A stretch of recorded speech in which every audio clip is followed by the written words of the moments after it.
Hi guys, welcome to the code behavior. So today we are watching Laravel Angular tutorial part 39. So guys, previous video we have done on the edit and update functionality with the JWT token. And what we will do in this video, guys, हम क्या करते हैं जब भी हम एक दिन बाद या फिर कुछ टाइम बाद जितना हमारा JWT टोकन का एक्सपायरी टाइम है उसके बाद जब भी हम आते हैं और इसको हम रिफ्रेश करते हैं तो रिफ्रेश करने पे हमें क्या होता है, एक एरर शो होता है। और उस एरर को अगर हम चेक करते हैं तो हमें क्या आता है यहाँ पे, let's check this, the token is expired.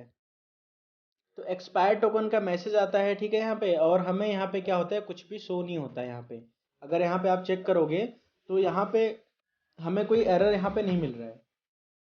सो हमें क्या करना है कि जब भी टोकन एक्सपायर्ड है या फिर टोकन सेट नहीं है हमारे एप्लीकेशन का लोकल स्टोरेज में, सो उस केस में हमें क्या करना है, इसको लॉगिन पे रीडायरेक्ट करा देना है, जिससे कि यूज़र को परेशानी ना हो या फिर किसी जो भी आपका यूआई यूज कर रहा है उसको परेशानी ना हो कि अगर हमने इस पेज को दोबारा रन किया तो ये पेज क्या रहा है, यहाँ पे कोई डेटा ही नहीं है। और वो अब कोई भी जो यूज़र है वो जाके कंसोल में या फिर कहीं पे एरर तो चेक करेगा नहीं। Okay, so let's implement how to handle the JWT expired JWT token. Okay, so let's go inside the Angular app and inside the Angular app what we'll do, जो हमारा टोकन है, token का existence हम कहाँ पे handle कर रहे हैं, जो हमारा ऑथ गार्ड हमने यूज किया है कैन एक्टिवेट फंक्शन में। Okay, so this is the can activate function and we are checking the token existence from the local storage here. Okay, so if token does not exist, then what we are doing, we are redirecting to the page, to the login page. Okay, so अब हमें क्या करना है कि जो हमारा local storage का token है, if this token is expired, then in that case also we will redirect to the page, to the login page. Okay, so what is the code for checking the expiry of token? So let's copy this part of code and just paste this inside the uh, can activate function. Okay, so सबसे पहले हम क्या कर रहे हैं, local storage से हम यहाँ से ये लाइन हमें हटानी पड़ेगी।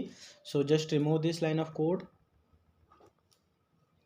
ओके, सो लोकल स्टोरेज से हमने टोकन यहाँ पे गेट कर लिया। Okay, so just copy this variable and paste it here. ठीक है, तो आपको पता है कि टोकन में क्या होते हैं, टोटल 3 पार्ट होते हैं, ठीक है, जो कि डॉट के द्वारा क्या होते हैं, सेपरेट होते हैं। ठीक है, सो 3 पार्ट होते हैं, first second third, sorry 3 part होते हैं, फर्स्ट सेकेंड थर्ड।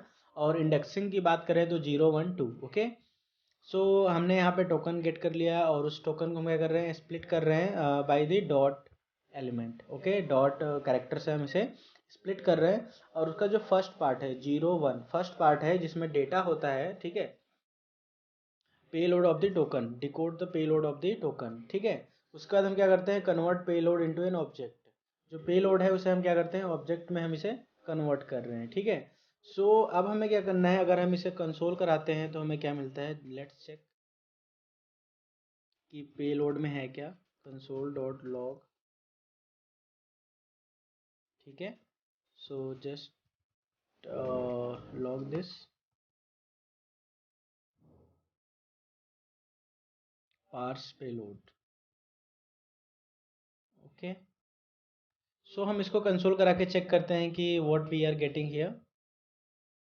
इसको हम रिटर्न नहीं कराते हैं, इसको हम सिंपली ऐसे ही लिखते हैं। Okay, so so let's check this.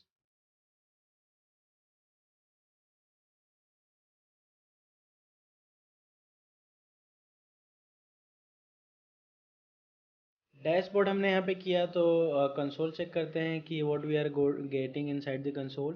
Payload में क्या आ रहा है, यहाँ पे आप चेक करो, पेलोड में ये चीज़ें हैं, पेलोड में एक्सपायरी और ये सारी चीज़ें जो हमारा यूआरएल है। ठीक है, और जिस यूआरएल को हम फेच कर रहे हैं, ठीक है, और उससे रिलेटेड कुछ इन्फॉर्मेशन है जो यहाँ पे है।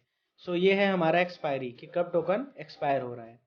सो अब हम चेक करते हैं इसके अंदर में यहाँ पे कि जो हमारा EXP है, जो एक्सपायरी है, वो जो अभी का डेट है उससे ग्रेटर देन है कि नहीं। ठीक है, तो अगर ये ट्रू रिटर्न करेगा, अगर ट्रू रिटर्न कर रहा है यहाँ पे, ठीक है, यहाँ पे हमारा जो अगर ट्रू रिटर्न कर रहा है, इसका मतलब क्या है कि टोकन एक्सपायर नहीं है। जो हमारा डेट है वो ग्रेटर देन है, मतलब जो एक्सपायरी डेट है, मतलब आज का डेट क्या हो गया, हम मान लेते हैं आज 10 तारीख है, ठीक है, today is the date of 10, लेकिन एक्सपायरी क्या है 11 की है। तो यहाँ पे अगर ये चीज़ बड़ा है, जो एक्सपायरी है वो ग्रेटर देन है, तो इस केस में क्या है, टोकन एक्सपायर नहीं हुआ है। लेकिन अगर ये फॉल्स रिटर्न कर रहा है तो उस केस में टोकन क्या है, एक्सपायर्ड है, ठीक है। So we can write the logic here. So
automatically redirect to the login page, ठीक है। सो यहाँ पे टोकन एक्सपायर स्टेटस हमें क्या मिल रहा है, फॉल्स। इट मीन्स क्या हो गया कि टोकन जो हमारा है वो क्या है, एक्सपायर्ड है, ओके। अगर हम क्या करते हैं, अब टोकन एक्सपायर है, अब हम इसे क्या करते हैं, लॉगिन करते हैं, ठीक है। So let's login this. Login किया हमने तो हमारा चीज यहाँ पे आ गया, और टोकन का जो स्टेटस है, token expire status, you can see here in console token expire status is true, means token जो है वो एक्सपायर्ड नहीं है, okay. So like this we can handle the expired token, ठीक है। सो जो हमने कंसोल कराया है, we can remove this payload and also you can remove this line of code, ठीक है गाइज। सो हमने सिंपल क्या किया कि जो टोकन है उससे हमने सिंपली पार्स किया, और टोकन का जो एक्सपायरी डेट है अगर greater than to current date नहीं है तो उस केस में हम क्या करेंगे, इफ़ दिस इज़ नॉट, यहाँ पे नॉट का सिंबल में लगाया है, so if this is not according to this then we can redirect to the URL to the login page, okay. So guys आज के इस वीडियो में इतना ही। नेक्स्ट वीडियो में हम क्या करेंगे कि जो हमारा यहाँ पे डिलीट एडिट हमने कंप्लीट कर दिया था, एडिट, और एडिट के बाद जो एडिट करने के बाद जो पेज हमारा अपडेट के लिए आता है वो हमने कंप्लीट कर दिया था। नेक्स्ट वीडियो में हम क्या करेंगे, जो डिलीट की फंक्शनलिटी है उसको with the help of JWT token will complete this functionality. And also हम क्या करेंगे नेक्स्ट वीडियो में, जो हमारा ये ऐड का फॉर्म है इसको हम यहाँ से रिमूव करेंगे, और इसको टोटली कहाँ शिफ्ट करेंगे, जो हमारा रजिस्ट्रेशन वाला फॉर्म है, और ये जो वैलिडेशन है इनको भी हम वहाँ पे शिफ्ट करेंगे, और इस पेज में केवल डैशबोर्ड का डेटा होगा, उसको हम एडिट डिलीट और उसके बाद लॉगआउट की फंक्शनलिटी हम यहाँ पे इम्प्लीमेंट करेंगे।